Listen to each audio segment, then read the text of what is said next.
యుగ సంబంధమైన దేవత సమస్త మనుషులను తన యొక్క మాయా బలములో బంధించి అదృశ్య దుష్ట ఆలోచనల వైపు మళ్లించి పైకి మంచివారిగా ఉండేటట్లు చేసి లోన చెడ్డ ఆలోచనల వైపు మళ్లించి దేవునికి శత్రువుగా తయారు చేసేటట్లు చేయగలిగిన ఒక అదృశ్య వినాశక శక్తి యుగ సంబంధమైన దేవత.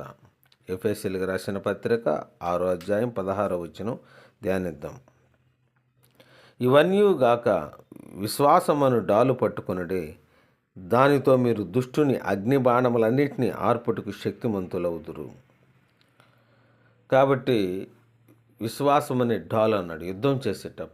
యుద్ధం చేసేటప్పుడు శత్రువుతో పోరాడుతున్నప్పుడు శత్రువు విసిరే ప్రతి దానిని, శత్రువు తన చేతిలో ఉన్న ఆయుధంతో విసురుతున్న ప్రతిదాన్ని సులువుగా అడ్డుకోవడానికి ఉపయోగపడేదే డాలు.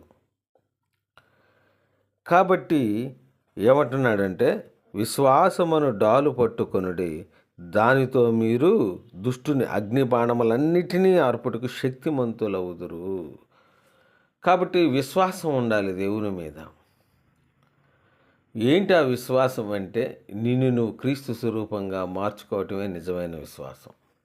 ఏదో దేవుడు అవసరాలకి ఆశీర్వదిస్తాడు, కష్టంలో బలపరుస్తాడు, శ్రమలన్నిటిలో తోడై ఉంటాడు. ఇది కాదు విశ్వాసం. నీ అవసరతలు తీర్చే విధానంలో దేవుడు నీకు ఆశ్రయం కల్పించడం, ఇవన్నీ కూడా. అయితే నిజమైన విశ్వాసం ఏంటంటే, నీవు క్రీస్తు స్వరూపంగా మార్చబడటం. అందరూ విశ్వాసం అనగానే మనకేదో ఆపద వచ్చినప్పుడు, కష్టకాలం వచ్చినప్పుడు దేవుని మీద విశ్వాసం ఉంచండి, ఆయనే నీకు సహాయం చేస్తాడు అనేది అవసరాలతో కూడినప్పుడు ఆశ్రయం కల్పించే విశ్వాసం అది కాదు.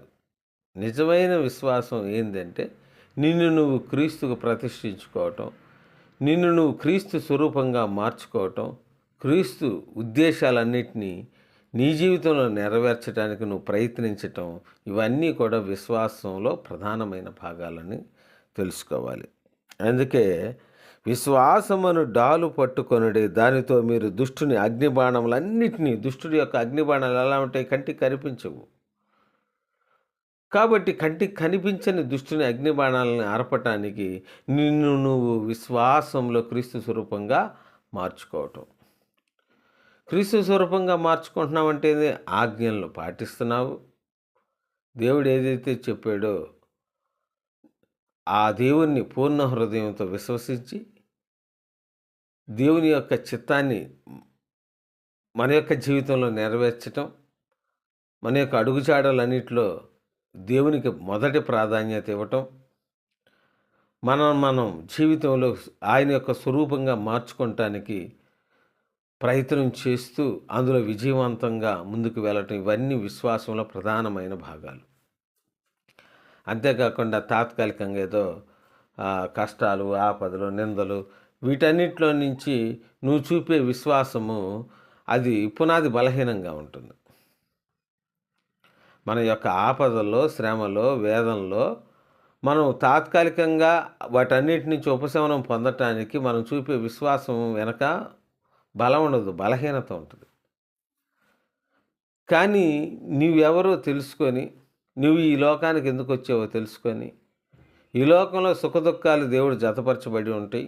సుఖంలో దేవునికి నమ్మకంగా, కష్టకాలంలో దైవదోషం చేయకుండా ఉండాలి అంటే, నీవు దేవుని స్వరూపంగా, క్రీస్తు స్వరూపంగా మార్చుకోవాలంటే దేవుని వాక్యానికి చోటు ఇవ్వాలి, క్రీస్తుకు ప్రతిష్ఠించుకోవాలి. కాబట్టి అప్పుడు క్రీస్తు స్వరూపంలో నువ్వు మార్చబడుతున్నప్పుడు, అంటే దేవుని ఉపదేశానుసారంగా నువ్వు జీవిస్తున్నావు, దేవుని చిత్తాన్ని నెరవేర్చడానికి ప్రయత్నాలు చేస్తున్నావు, నిన్ను తగ్గించుకొని అన్ని విషయాలు దేవునికి మొదట ప్రాధాన్యత ఇస్తున్నావు. కాబట్టి క్రీస్తు స్వరూపం నీ యందు ఫలభరితం అవుతుంది. అప్పుడు నువ్వు విశ్వాసం అనే డాలు బలంగా పట్టుకొని ఉన్నావు. కాబట్టి దుష్టుని అగ్నిబాణాలన్నీ ఆరిపోతాయి. ఎందుకంటే నీకు అంతటి బలము, శక్తి వచ్చింది. ఎందుకంటే ఏదో భూమి మీద ఏదో అవసరం ఉంది, ఆ అవసరం కోసమే నువ్వు నమ్మకుండా అవసరానికి అతీతంగా క్రీస్తుని వెంబడిస్తున్నావు. ఈ అవసరాలన్నీ తాత్కాలికమైనది, శాశ్వతమైన సుఖము, ఆత్మకు జీవము క్రీస్తులో మనకు లభిస్తుందనే విశ్వాసం ఉందో చూడండి, అది పట్టుకోవాలి నువ్వు. అది పట్టుకుంటేనే దుష్టుని అగ్నిబాణాలన్నీ ఆరిపోతాయి. అది పట్టుకోకుండా నీ కష్టంలో, నీకు వచ్చిన బాధలన్నిట్లో నువ్వు చూపుతున్నావు చూడు, ఆ విశ్వాసంలో నువ్వు పడిపోతావు. ఆ దుష్టుని అగ్నిబాణాలన్నీ వచ్చి నలిపేస్తాయి నిన్ను. కాబట్టి వీటన్నిటికి వేరుగా క్రీస్తుని చూడాలి. కష్టంలో నుంచి కాదు, కష్టానికి వేరుగా. సుఖంలో నుంచి కాదు, సుఖానికి వేరుగా నిన్ను క్రీస్తుకు ప్రతిష్ఠించుకోవాలి. ఆ విధంగా నీ యొక్క విశ్వాసం బలమైనదైతే నిన్ను ఏ దుష్టుడు జయించలేడు. దుష్టుని అగ్నిబాణాలన్నీ నీ ముందు ఆరిపోతాయి. ఎందుకంటే నీ విశ్వాసం పరసంబంధమైనది. దేవుడి కొద్ది మాటలు దీవించునుగాక. ఆమెన్.